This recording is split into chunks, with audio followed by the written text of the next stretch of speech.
Hello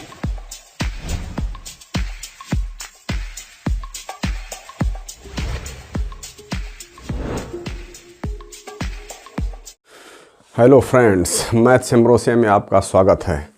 मैंने कक्षा 10 के लिए board exam special series start किया है और मैंने पार्ट 1, 2, 3 पढ़ा दिया है। उसमें मैंने बोर्ड एग्ज़ाम से रिलेटेड कुछ टिप्स एंड ट्रिक्स दिए हैं। साथ ही साथ हमने बहुविकल्पीय प्रश्न और अति लघु उत्तरीय प्रश्न बता दिया है। अब हम इस पार्ट 4 में लघु उत्तरीय प्रश्न लेकर आए हैं। ये बोर्ड एग्ज़ाम की दृष्टि से बहुत ही इम्पोर्टेंट क्वेश्चंस हैं। इसको आप लोग सॉल्व कीजिए और आप अच्छे नंबर से पास हो जाएंगे। तो आइए देखते हैं लघु उत्तरीय प्रश्न।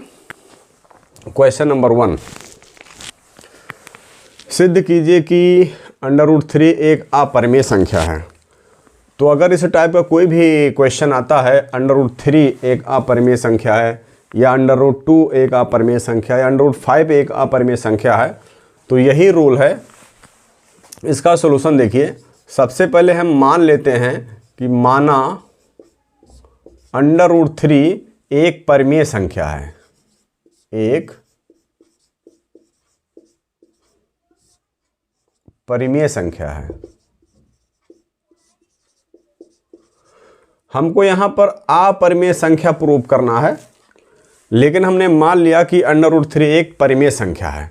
तो जब ये परिमेय संख्या है तो अतः √3 = हो जाएगा p/q, क्योंकि परिमेय संख्या p/q के फॉर्म में होती है। तो √3 = हो जाएगा p/q, जहां p तथा q का कोई सारभाजक गुणनखंड नहीं है।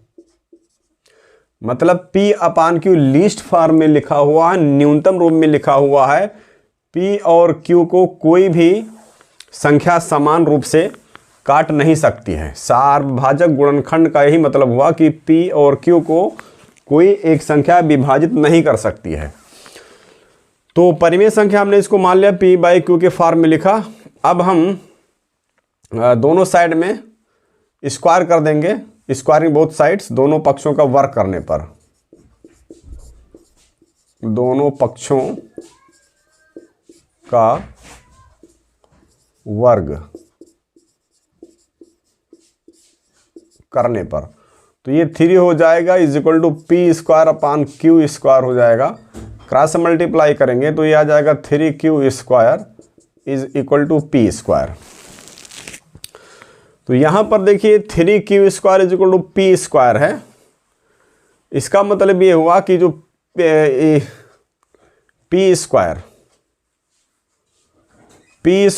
इसको हम ऐसे भी लिख सकते हैं, p² = 3q²। और इसका मतलब ये हुआ कि ये जो p² है वो 3 से डिविजिबल है, 3 से विभाज्य है। दिस इम्प्लाइज p² 3 से विभाज्य है,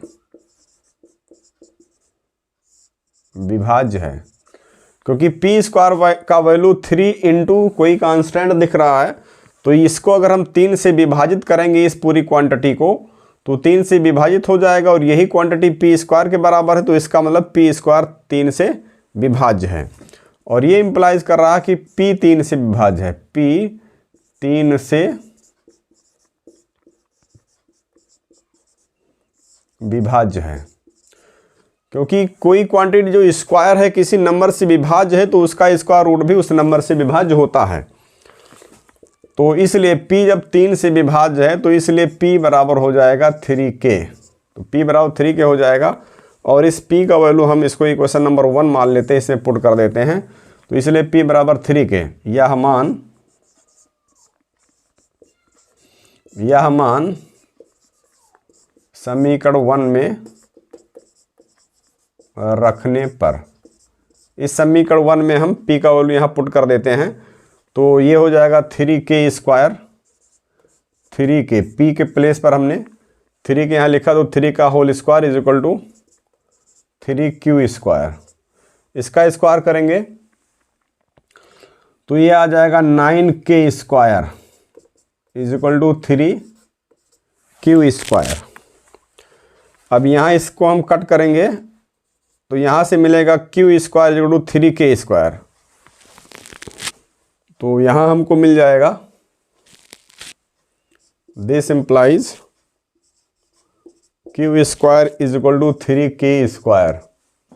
और ये इम्प्लाइज करेगा, अब ये जो क्वांटिटी है 3 से विभाज्य है, इसका हम लोग q² 3 से विभाज्य है। दिस इम्प्लाइज q² 3 से विभाज्य है। और q² अगर 3 से विभाज्य है तो q भी 3 से विभाज्य होता है, क्योंकि अगर कोई स्क्वायर क्वांटिटी 3 से विभाज्य है तो उसका स्क्वायर रूट भी 3 से विभाज्य होता है। दिस इम्प्लाइज q 3 से विभाज्य है। तो यहां हमने देखा कि p भी 3 से विभाज्य है और q भी 3 से विभाज्य है। अतः p तथा q 3 से विभाज्य है। यह मेरी मान्यता के विरुद्ध है। यह मेरी मान्यता के विरुद्ध है। अतः देखिए, मैंने माना था कि p तथा q का कोई सारभाजक गुणनखंड नहीं है, और यहाँ पर पता ये चला कि p तथा q 3 से विभाज्य है, यानी 3 जो है p और q का एक सारभाजक गुणनखंड है। तो ये मेरी मान्यता के विरुद्ध है, यानी ये विरोधाभास है। और ये विरोधाभास इसलिए उत्पन्न हुआ क्योंकि हमने इसको परिमेय संख्या मान लिया था।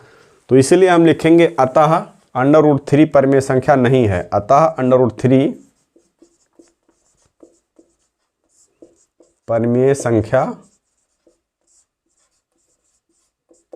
नहीं है, अर्थात √3 एक अपरिमेय संख्या है। अतः √3 एक अपरिमेय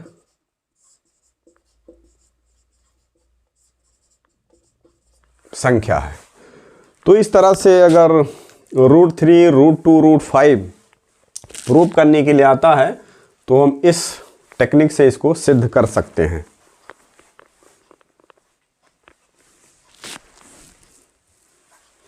अब आप देखिए क्वेश्चन नंबर 2। सिद्ध कीजिए कि 5 + √3 एक अपरिमेय संख्या है।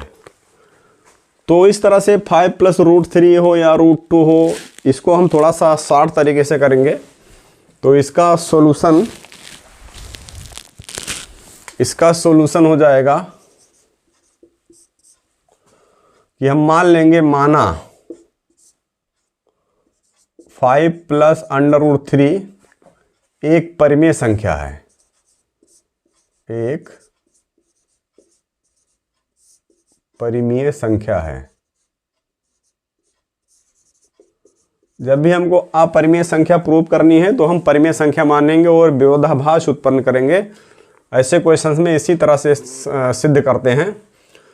तो जब ये परिमेय संख्या मैंने मान लिया, अतः 5 + √3 ये p/q के इक्वल हो जाएगा, जहां p तथा q पूर्णांक होता ही है और q ≠ = 0 होता है। p और q पूर्णांक होता है, q ≠ = 0 होता है, परिमेय संख्या की विशेषता है। इस 5 को राइट में लेकर जाएंगे तो √3 इज इक्वल टू आएगा p/q - 5। तो एलसीएम लेकर इसको इधर करेंगे, √3 इज इक्वल टू आ जाएगा p - 5q / q। तो यहाँ p एक पूर्णांक है, 5q भी एक पूर्णांक है। तो एक पूर्णांक में से एक पूर्णांक घटेगा तो ऊपर पूर्णांक आएगा, नीचे भी पूर्णांक है। तो ऊपर एक पूर्णांक है, नीचे पूर्णांक है, और q ≠ = 0 है, इसलिए राइट साइड में एक परिमेय संख्या है, जबकि लेफ्ट साइड में एक अपरिमेय संख्या है। तो राइट हैंड साइड में एक परिमेय संख्या है, राइट हैंड साइड में एक परिमेय संख्या है, जबकि √3 एक अपरिमेय संख्या है। एक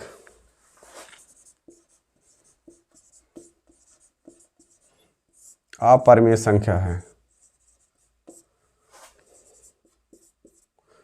जो कि दोनों बराबर नहीं हो सकते, जो कि दोनों बराबर नहीं हो सकते। अतः यह एक विरोधाभास है। यह एक विरोधाभास है। अतः 5 + √3 एक अपरिमेय संख्या है। एक अपरिमेय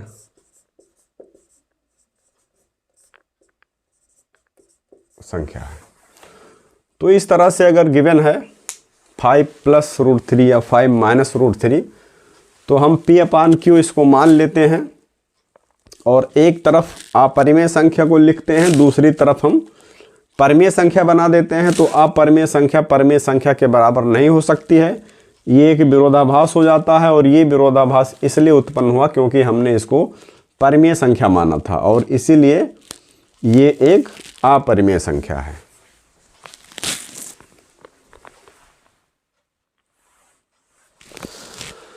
तो अब देखिए क्वेश्चन नंबर 3, संख्या 0.666 को P/Q के रूप में लिखिए। तो इस तरह की भी संख्या आ जाती है P/Q के रूप में लिखने के लिए। तो इसका सॉल्यूशन हम ऐसे करते हैं कि मान लेते हैं, माना x = 0.666 ... हमने इसको मान लिया। अब पॉइंट के बाद में अगर एक अंक रिपीट करता है तो 10 से गुणा करते हैं, 2 अंक रिपीट करता है तो 100 से गुणा करते हैं, 3 अंक रिपीट करता है तो 1000 से गुणा करते हैं। तो इसको हम समीकरण 1 बनाएंगे। पॉइंट के बाद में एक अंक 6 रिपीट कर रहा है, इसलिए 10 से गुणा करेंगे। तो 10 से गुणा करने पर 10 से गुणा करने पर तो ये 10x हो जाएगा, और इसमें 10 से गुणा करेंगे तो ये पॉइंट यहाँ आ जाएगा 6.66। एक 6 हम और लिख सकते हैं क्योंकि डॉट लगा हुआ है। समीकरण 2 बन गया। अब समीकरण 2 में से समीकरण 1 को घटाएंगे तो 2 - 1 करने पर 2 - 1 करने पर यानी 2 में से 1 को घटाने पर 10x में से 1x घट जाएगा तो 9x बचेगा।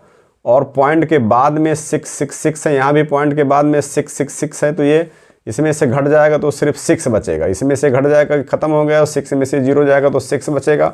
तो यहाँ से x = आ जाएगा 6/9।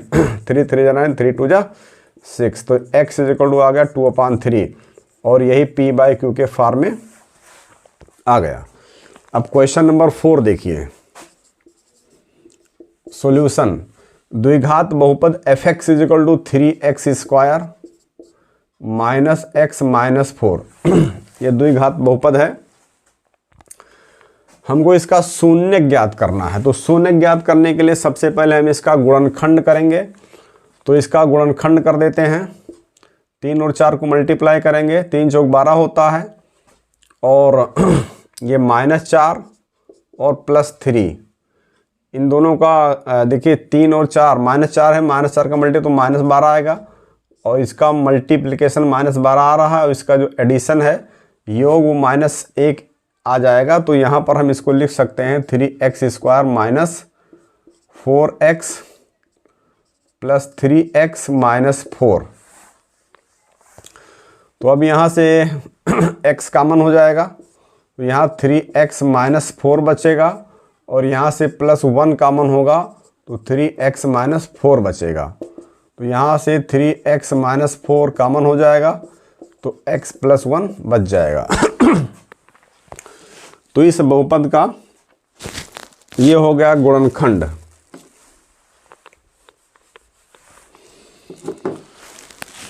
इस बहुपद का गुणनखंड हो गया। अब शून्य के लिए इसको 0 के बराबर करेंगे। शून्य के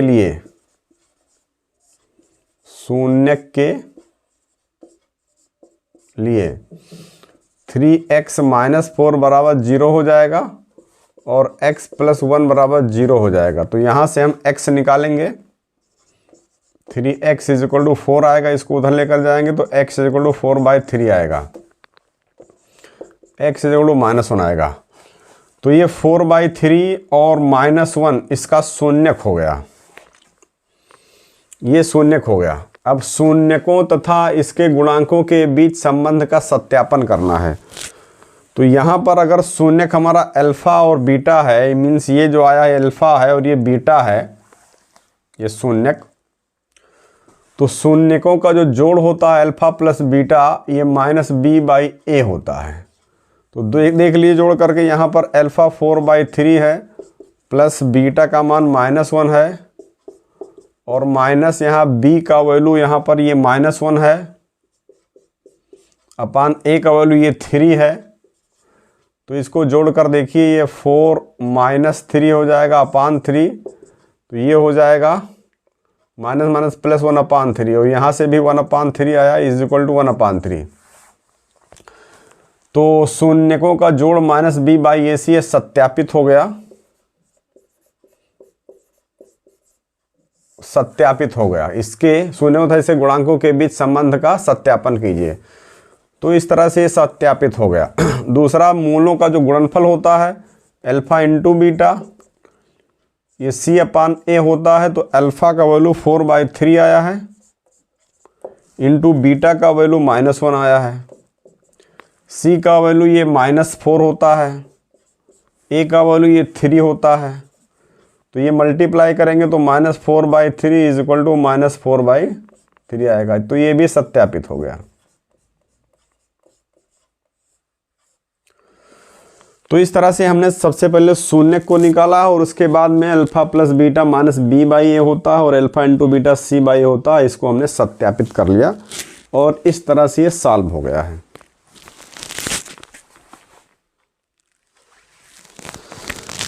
तो आइए स्टूडेंट्स, अब हम देखते हैं क्वेश्चन नंबर 5।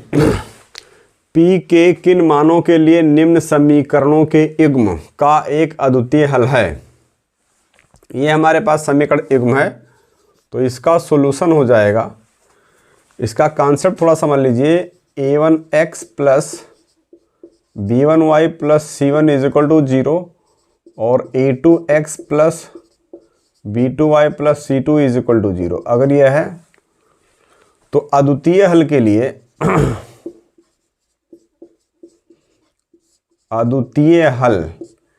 लिए a1/a2 नॉट इक्वल टू होता है b1/b2 के।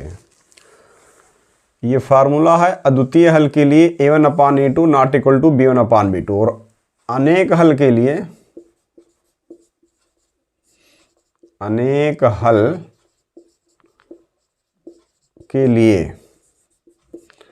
a1/a2 इज इक्वल टू होता है b1/b2 इज इक्वल टू होता है c1/c2। और कोई हल नहीं है इसके लिए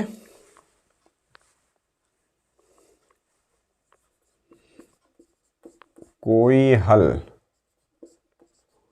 ना हो, इसके लिए हो जाएगा a1/a2 is equal to b1/b2 not is equal to c1/c2। तो ये 3 केस बनता है, तीनों को याद रखिए, इंपॉर्टेंट है। तो यहाँ पर हमको अद्वितीय हल निकालना है, तो अद्वितीय हल के लिए हो जाएगा a1/a2 not is equal to b1/b2।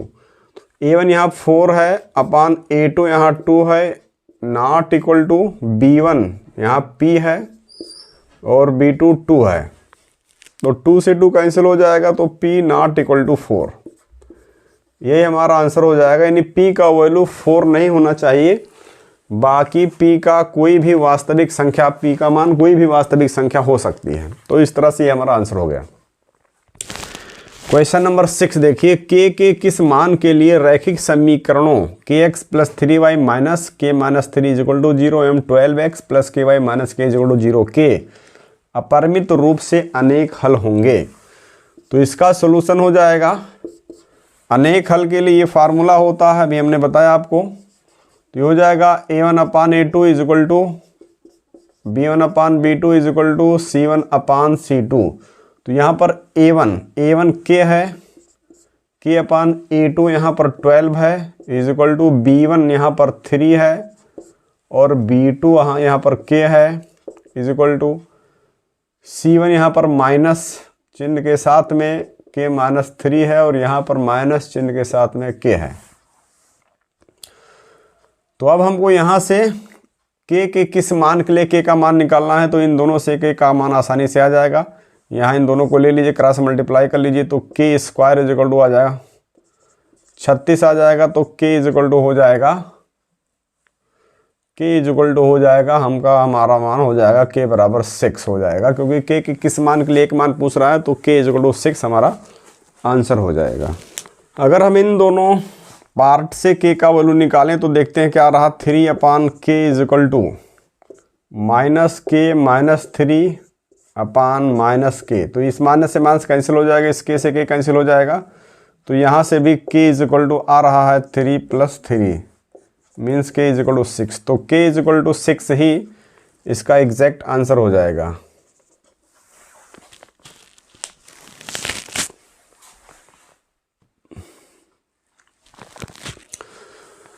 तो इस समय हम आपको लघुत्तरीय प्रश्न बता रहे हैं और ये बोर्ड एग्ज़ाम में 5 क्वेश्चंस पूछे जाते हैं। तो 20 नंबर के कुल क्वेश्चंस हैं, 4 क्वेश्चंस प्रत्येक क्वेश्चन 4 नंबर का होता है। तो अब आइए देखते हैं क्वेश्चन नंबर 7। क्वेश्चन नंबर 7 है, द्विघात समीकरण ज्ञात कीजिए जिसके मूल 3 व 1/3 हो। तो इसका सॉल्यूशन हो जाएगा, द्विघात समीकरण बनाना है, द्विघात समीकरण। तो द्विघात समीकरण का फार्मूला होता है एक्स स्क्वायर माइनस मूलों का योगफल means alpha plus beta into x और प्लस मूलों का गुणनफल alpha into beta is equal to 0। तो यहाँ पर ये आपका अल्फा है और ये आपका बीटा है। तो ये हो जाएगा एक्स स्क्वायर माइनस 3, अल्फा की जगह 3 लिखोगे, बीटा की जगह पर 1/3 लिखोगे इंटू एक्स हो जाएगा प्लस अल्फा के प्लेस पर 3, बीटा के प्लेस पर 1/3 इज इक्वल टू 0। तो एक्स स्क्वायर माइनस 3 3 9 1 10 बटे 3x हो जाएगा और प्लस इस 3 से 3 कट जाएगा 1 इज इक्वल टू 0। अब 3 से मल्टीप्लाई कर दीजिए पूरे में, तो यहाँ हो जाएगा 3x स्क्वायर, यहाँ 3 से मल्टीप्लाई करो 3 कैंसिल हो जाएगा, 10x बचेगा, यहाँ 3 से मल्टीप्लाई तो 3 बन जाए 3 हो जाएगा इज इक्वल टू 0। ये हमारा आंसर हो जाएगा।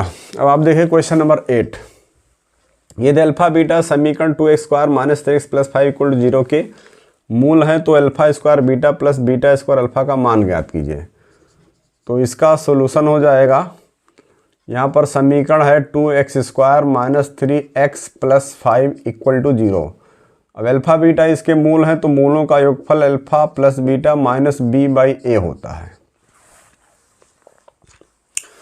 तो alpha plus beta is equal to हो जाएगा माइनस b के प्लेस पर -3 लिखा हुआ है और a के प्लेस पर 2 लिखा हुआ है। तो अल्फा प्लस बीटा आ जाएगा माइनस में प्लस हो जाएगा 3/2 आया।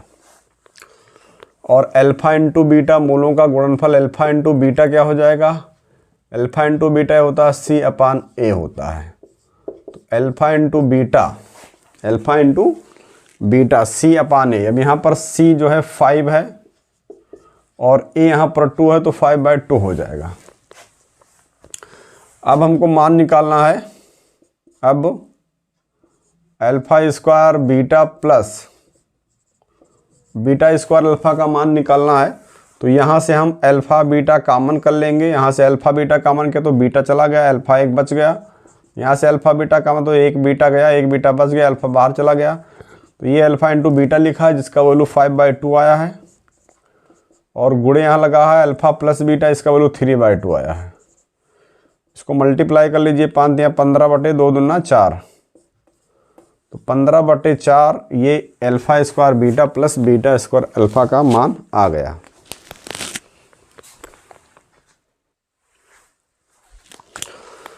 क्वेश्चन नंबर 9 देखिए, एक समांतर श्रेणी में 50 पद हैं जिसका तीसरा पद 12 है और अंतिम पद 106 है, इसका 29वां पद ज्ञात कीजिए। तो इसका सॉल्यूशन देखिए,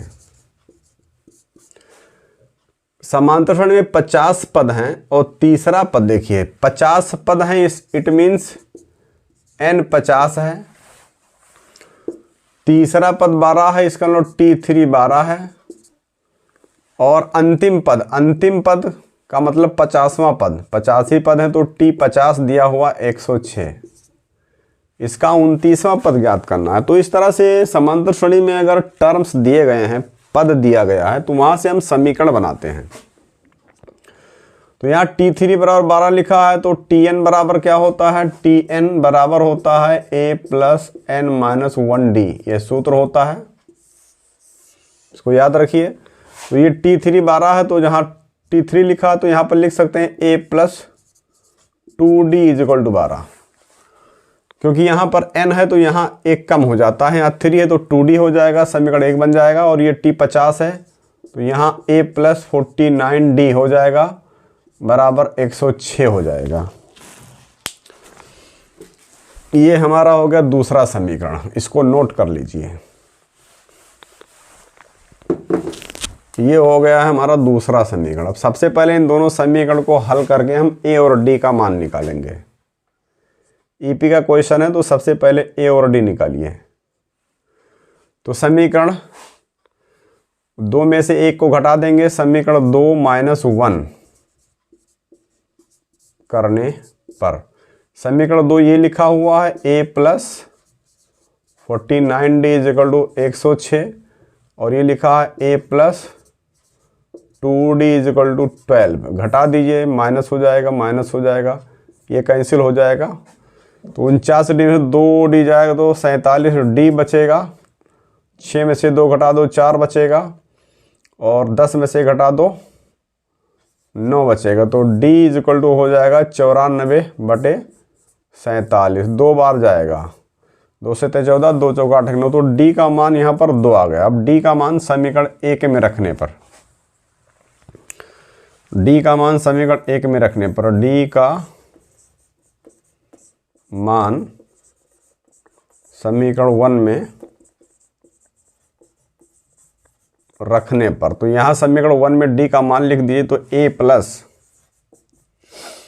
2 इंटू डी के जगह पर 2 आएगा इज इक्वल टू 12, तो a प्लस 2 दूना 4 इज इक्वल टू 12 हो जाएगा, तो a बराबर 12 माइनस 4, तो यहाँ से आ जाएगा a बराबर 8।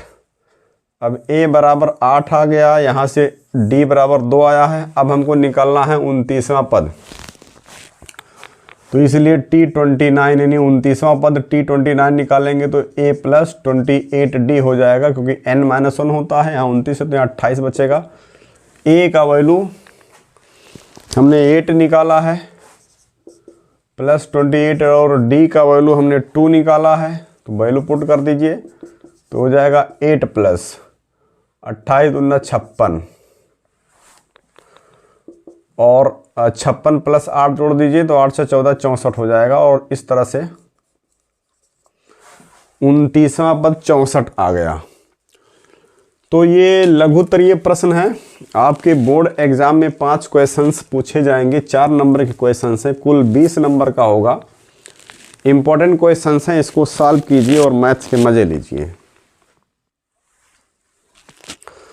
तो देखिए क्वेश्चन नंबर 10, सिद्ध कीजिए कि एक त्रिभुज की एक भुजा के मध्य बिंदु से दूसरी भुजा के समांतर खींची गई रेखा तीसरे भुजा को समद्विभाजित करती है। इसका सॉल्यूशन देखिए। इस क्वेश्चन में कहा गया है कि एक त्रिभुज है ABC, ये एक त्रिभुज है ABC, अब इस त्रिभुज की एक भुजा AB के मध्य बिंदु D से इस BC भुजा के समांतर एक रेखा खींच रहे हैं। BC के समांतर हमने इस रेखा खींचा, BC के समांतर। तो ये सिद्ध करना है कि ये जो है तीसरी भुजा AC को ये रेखा समद्विभाजित करती है। मीन्स ये जो E है AC का मध्य बिंदु है। तो यहां पर ये दिया हुआ है D AB का मध्य बिंदु है, दिया है D भुजा AB का मध्य बिंदु है। ये D जो है इस AB का मध्य बिंदु है और D समांतर BC तथा DE समांतर BC ये दिया हुआ है। और सिद्ध करना है कि E जो है AC का मध्य बिंदु है।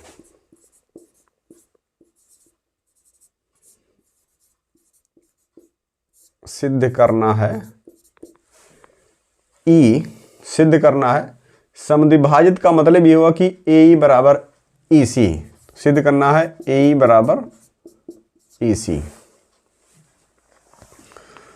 तो इसकी उपपत्ति देखते हैं, प्रमाण देखते हैं। उपपत्ति कहते हैं या प्रमाण कहते हैं इसको, प्रूफ। तो यहां पर देखिए AD upon DB, AD upon DB ये हो जाएगा 1/1, क्योंकि D जो है AB का मध्य बिंदु है तो ये जो है इसके इक्वल है। तो ये जो अनुपात हो जाएगा 1:1 का हो जाएगा। तो AD upon DB is equal to हो जाएगा 1/1। और चूंकि BC या DE, चूंकि DE समांतर है BC के, इसलिए AD अपान DB ये बराबर हो जाएगा AE अपान EC के, AE अपान EC के। ये थेल्स प्रमेय है। ये थेल्स प्रमेय है कि किसी भी त्रिभुज में अगर एक भुजा के समांतर कोई रेखा खींची जाती है तो शेष दो भुजाओं को एक ही अनुपात में विभाजित करती है। तो ये AD अपान DB ये 1/1 यहाँ पर दिया हुआ है। तो ये हो जाएगा AE upon EC, cross multiply करेंगे तो यहाँ से हमको मिल जाएगा AE is equal to EC। और यही हमको प्रूव करना था, तो ये प्रूव हो गया।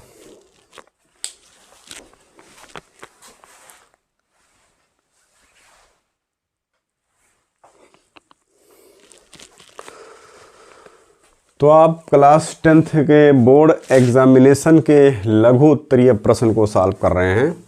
आइए देखते हैं क्वेश्चन नंबर 11। बिंदु A के निर्देशांक ज्ञात कीजिए जहां AB वृत्त का व्यास है जिसका केंद्र 2-3 है तथा B के निर्देशांक 1-4 है। तो इसका सॉल्यूशन हो जाएगा, यहाँ पर एक वृत्त है और इस वृत्त का व्यास है AB, इस वृत्त का व्यास है AB और इस वृत्त का केंद्र 2-3 है। बिंदु B का निर्देशांक ये गिवन है 1-4। तो हमको इस बिंदु A का निर्देशांक निकालना है। तो A का निर्देशांक हम मान लेते हैं x1, y1 है। तो ये केंद्र जो है व्यास के बिल्कुल बीच में होता है। तो A और B जो सिरे हैं, व्यास के सिरे हैं, तो यहाँ मध्य बिंदु का सूत्र लगाएंगे। तो मध्य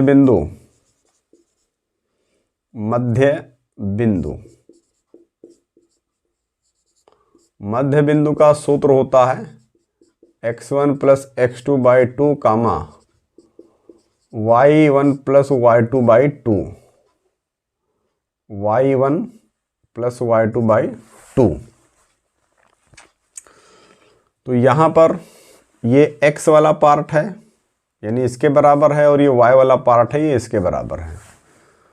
तो यहाँ से हमको मिल जाएगा 2 इज इक्वल टू, इसलिए 2 इज इक्वल टू मिल जाएगा x1, तो x1 ही है, x1 प्लस x2 यहाँ पर 1 है अपान 2, और ये -3 बराबर मिलेगा y1, तो y1 ही है प्लस y2 यहाँ पर 4 है अपान 2। क्रॉस मल्टीप्लाई कर दो, 2 दूना 4 आएगा is equal to x1 plus 1। तो दिस इम्प्लाइज, यहाँ से x1 निकालिए 4 - 1 आएगा, इसको इधर लाएंगे तो 4 - 1 हो जाएगा।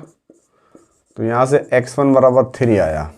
क्रॉस मल्टीप्लाई कीजिए, 2 3 -6 आ जाएगा, y1 प्लस 4 हो जाएगा। दिस इम्प्लाइज y1, 4 को इधर लाओ तो -6 - 4 हो जाएगा, तो y1 हो जाएगा -10। इसलिए बिंदु ए के निर्देशांक, तो बिंदु ए का निर्देशांक हो जाएगा 3, -10, और यही हो जाएगा आंसर। अब आइए देखते हैं क्वेश्चन नंबर 12 है। बिंदु -4 6 बिंदु -6 10 तथा 3 -8 को जोड़ने वाले रेखाखंड को किस अनुपात में विभाजित करता है। तो यहाँ पर 2 बिंदु है, एक बिंदु है ए मान लेते हैं -6, 10, और दूसरा बिंदु बी मान लेते हैं 3, -8। तो ये बिंदु कहीं पर होगा, अंदर भी हो सकता है बाहर भी हो सकता है, वो तो के का वैल्यू जब हम निकालेंगे अनुपात तभी पता चलेगा। तो हम इसको मान लेते हैं कि -4, 6 इस बिंदु सी का निर्देशांक है। तो हम मान लेते हैं यहाँ पर के अनुपात 1 में ये विभाजित होता है। तो माना अभीष्ट अनुपात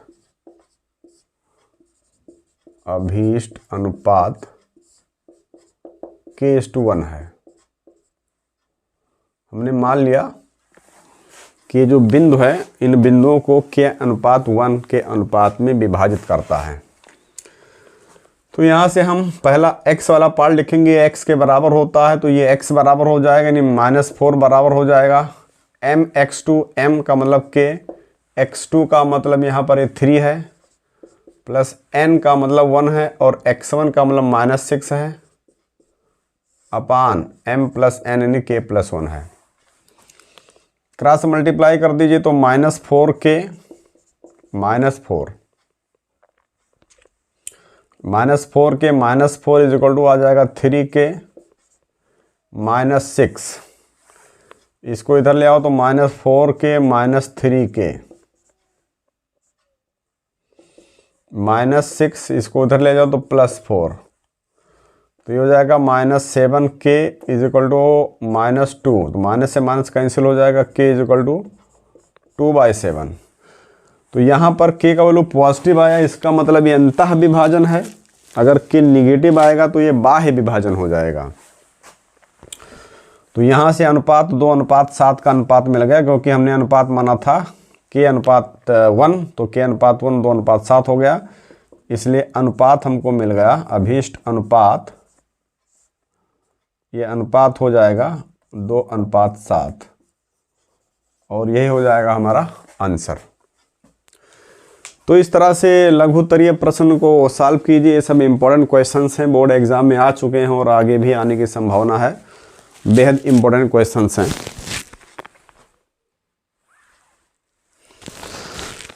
तो ये देखते हैं क्वेश्चन नंबर 13। एक समकोण त्रिभुज ABC में कोण C 90 डिग्री तथा tan A = 1, तो सिद्ध कीजिए कि 2 sin A × cos A = 1। अब इसका सॉल्यूशन देखिए। एक समकोण त्रिभुज है, मान लीजिए ये है A है, ये B है और ये C है। अब ये 90 डिग्री है, समकोण त्रिभुज है। तो यहाँ पर tan A = 1 गिवन है। अब tan A = 1 अगर गिवन है तो इसलिए A = 45 डिग्री हो जाएगा। A = 45 डिग्री हो जाएगा क्योंकि tan 45 को 1 होता है, तो अब यहाँ पर हमको लेफ्ट हैंड साइड ले लेना है। Left hand side 2 sin A into cos A। sin A means 45 degree, cos A means 45 degree. तो sin 45 डिग्री का वैल्यू 1/√2 होता है, cos 45 डिग्री का वैल्यू 1/√2 होता है। तो 2 इंटू 1, √2 को √2 से मल्टीप्लाई 2 आएगा, 2 से 2 कैंसिल हो जाएगा, 1 आया। और ये राइट हैंड साइड हो गया। अब आप देखिए क्वेश्चन नंबर 14, मान बताइए 2 tan square 45 degree plus cos square 30 degree minus sin square 60 degree. तो इसका सॉल्यूशन हो जाएगा, क्वेश्चन है हमारे पास 2 tan square 45 degree plus cos square 30 degree minus sin square 60 degree. अब tan 45 का वैल्यू 1 होता है, तो 1 का स्क्वायर हो जाएगा। cos 30 डिग्री का वैल्यू √3/2 होता है, तो ये इसका स्क्वायर हो जाएगा। sin 60 डिग्री √3/2 होता है, इसका स्क्वायर हो जाएगा। तो ये और ये सेम चीज़ है, कैंसिल हो जाएगा। तो ये 2 हमारा आंसर हो गया, 2 हमारा आंसर हो गया।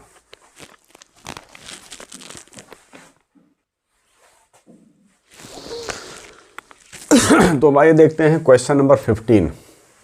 सिद्ध कीजिए कि cot A minus cos A upon cot A plus cos A equal cosec A minus 1 upon cosec A plus 1। तो इसका सॉल्यूशन हो जाएगा, लेफ्ट हैंड साइड लेट कर लेते हैं। Left hand side is equal to cot A minus cos A upon cot A plus cos A। तो cot A को हम लिख सकते हैं cos A upon sin A minus cos A, ऐसे लिख दीजिए, अपान cot A को लिख सकते हैं cos A upon sin A minus plus cos A को ऐसे लिख दीजिए। अब यहाँ cos A कॉमन हो जाएगा, यहाँ भी cos A कॉमन हो जाएगा। तो cos A कॉमन करने के बाद हमको यहाँ मिलेगा 1/sin A माइनस यहाँ 1 मिलेगा अपान, यहाँ भी cos A है कॉमन हो जाएगा। तो यहाँ बचेगा 1/sin A प्लस 1। तो ये cos A कैंसिल हो गया। 1/sin A कोसेक A होता है, minus 1/sin A cosec A होता है, प्लस 1। और यही हमारा राइट हैंड साइड है। तो इस तरह से ये प्रूव हो गया। अब देखिए क्वेश्चन नंबर 16। सिद्ध कीजिए कि वृत्त के बाह्य बिंदु से खींची गई स्पर्श रेखाओं की लंबाई समान होती है। एक वृत्त है और इस वृत्त के बाह्य बिंदु से स्पर्श रेखाएं खींची गई। मान लीजिए बाहर कोई बिंदु है, तो यहाँ से एक स्पर्श रेखा खींची गई है ये, और एक स्पर्श रेखा ये खींची गई है। ये केंद्र है, ये त्रिज्या है, ये त्रिज्या है। स्पर्श रेखा और त्रिज्या लंबवत होती है, तो ये 90 डिग्री बनेगा, ये भी 90 डिग्री बनेगा। हमको सिद्ध करना है, अगर मान लेते हैं P है, ये A है और ये B है, तो PA और PB ये दोनों बराबर है, हमको ये सिद्ध करना है। केंद्र O मान लेते हैं, इसको हम ज्वाइन कर देते हैं, मैंने इसको ज्वाइन कर दिया। तो यहां सिद्ध करना है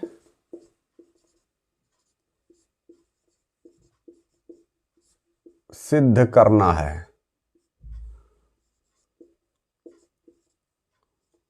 करना है क्या सिद्ध करना है कि PA बराबर PB, यानी ये जो स्पर्श रेखा है इसकी लंबाई दोनों आपस में बराबर है, ये सिद्ध करना है। तो इन दो त्रिभुज में देखिए, प्रमाण में हम यहाँ लिखेंगे, प्रूफ में, उपपत्ति में प्रमाण लिखेंगे त्रिभुज PAO, त्रिभुज PAO तथा त्रिभुज PBO में इन दो त्रिभुजों में देखिए कोण PAO ये बराबर है कोण PBO। ये जो कोण है PAO ये कोण PBO इस कोण के बराबर है क्योंकि 90 डिग्री है, ये हो जाएगा बराबर 90 डिग्री। और ये जो OA रेखा है इस OB रेखा के बराबर है, ये रेखा इस रेखा के बराबर है क्योंकि त्रिज्या है। OA इज इक्वल टू हो जाएगा OB, ये वृत्त की त्रिज्या है, ये वृत्त की त्रिज्या है। और PO बराबर PO ये उभयनिष्ठ है, उभयनिष्ठ है, ये रेखा दोनों त्रिभुज में उभयनिष्ठ है। तो यहाँ पर 3 बात हो गई, तो ये त्रिभुज सर्वांगसम हो गया, इसलिए त्रिभुज PAO सर्वांगसम हो गया त्रिभुज PBO। ये राइट एंगल ट्रायंगल है, राइट एंगल ट्रायंगल और हाइपोटेन्यूस और एक साइड इक्वल है, तो RHS रूल से ये सर्वांगसम हो गया। और जब सर्वांगसम होता है तो सब कुछ बराबर हो जाता है, इसलिए PA बराबर PB। ये CPCT means corresponding part of congruent triangle, यानी जब दो त्रिभुज सर्वांगसम होते हैं तो उनका हर एक पार्ट इक्वल हो जाता है। तो इस तरह से PA बराबर PB आ गया।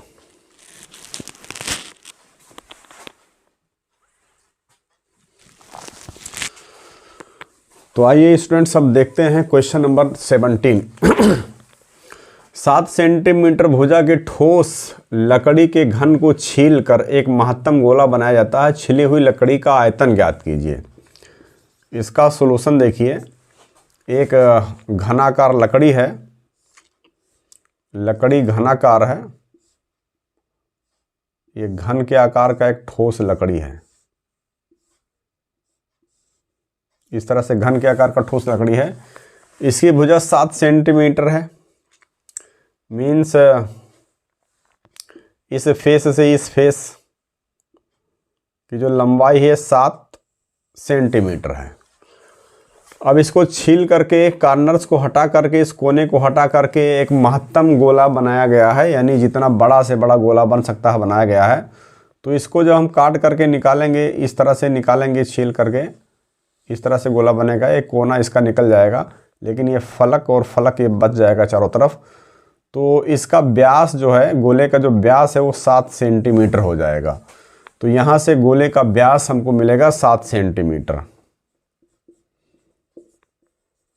गोले का व्यास 7 सेंटीमीटर मिलेगा, इसलिए गोले की त्रिज्या R हो जाएगी 7/2 सेंटीमीटर। तो सबसे पहले हम इस घन का आयतन निकालेंगे। घन का आयतन, तो घन का आयतन भुजा क्यूब होता है। भुजा क्यूब, भुजा 7 है तो 7 × 7 × 7, 7 × 7 49 × 7, 7 × 9 63 और 7 × 4 28, 6 34। ये घन का आयतन आ गया 343 सेंटीमीटर क्यूब। अब गोले का आयतन निकालेंगे।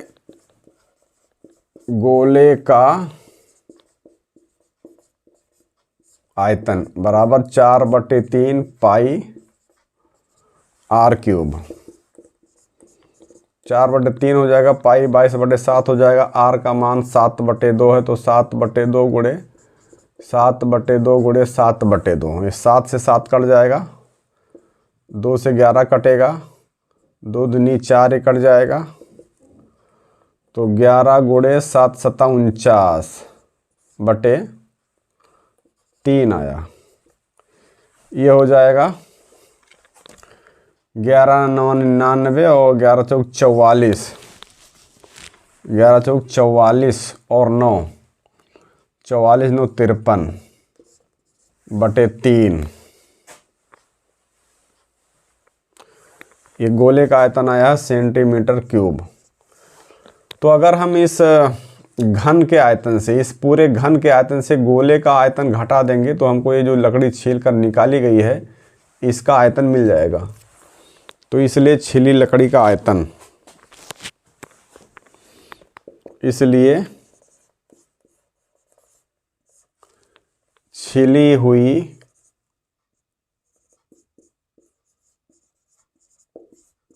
लकड़ी का आयतन। तो इस 343 में से हम माइनस कर देंगे 539/3। तो ये 3 त्रिका 9 हो जाएगा और 3 चौक 12, 3 त्रिका 9 1 10 माइनस 539/3। तो 9 में से 9 जाएगा, 0 आएगा। 12 में से 3 घटा दो 9, और यहाँ बच गया 9 में से 5 घटा दो 4, 490/3 सेंटीमीटर क्यूब। सेंटीमीटर क्यूब, यही हमारा आंसर हो गया।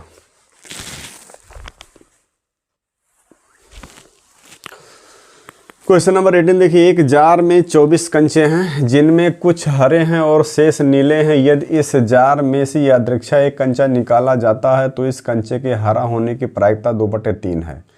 जार में नीले कंचों की संख्या ज्ञात कीजिए। यहाँ पर प्रायिकता दी गई है और नीले कंचों की संख्या पूछी जा रही है, तो इसका सॉल्यूशन हो जाएगा, मान लेते हैं माना नीले कंचों की संख्या x है। माना नीले कंचों की संख्या x है, तब हरे कंचों की संख्या, हरे कंचों की संख्या बराबर, देखिए कुल 24 कंचे हैं, उनमें से हमने नीले कंचों की संख्या x मान लिया है, तो हरे कंचों की संख्या हो जाएगी 24 माइनस x। इसलिए हरा होने की प्रायिकता, इसलिए कंचे के हरा होने की प्रायिकता, कंचे के हरा होने की प्रायिकता, तो प्रायिकता बराबर होता है अनुकूल परिणाम बटा कुल परिणाम। तो यहाँ पर हरे कंचों की संख्या 24 माइनस x है और कुल कंचों की संख्या 24 है, तो ये 24 माइनस x बटे 24 ये हो जाएगा हरा होने की प्रायिकता। लेकिन कंचे के हरा होने की प्रायिकता 2/3 दिया हुआ है, तो ये 2/3 के बराबर हो जाएगा 24 माइनस x बटे 24। तो ये 3 एकम 3 3 8 24, क्रॉस मल्टीप्लाई कर दीजिए, 8 दूनी 16, 16 बराबर हो जाएगा 24 माइनस x। अब इस x को इधर लाएंगे तो 24 माइनस 16 हो जाएगा, तो x बराबर हो जाएगा 24 में से 16 घटा दीजिए तो 8 आ जाएगा। तो ये हो जाएगा नीले कंचों की संख्या और यही हमारा आंसर हो जाएगा। तो इस तरह से मैंने आपको कुल 18 क्वेश्चंस लघु उत्तरीय प्रश्न में बताया है। इसमें से आपको कोई 5 प्रश्न ही करना होगा, क्योंकि एग्ज़ाम में 5 ही प्रश्न आएंगे। तो इन्हीं क्वेश्चंस में से आपके 5 प्रश्न आ जाएंगे और इन क्वेश्चंस की आप प्रैक्टिस कर लीजिए। ये बहुत ही इम्पोर्टेंट क्वेश्चंस हैं और इसी तरह के वीडियोस के लिए आप मैथ्स एम्ब्रोसिया को सब्सक्राइब कीजिए और मैथ्स का एंजॉय कीजिए। Thanks for watching.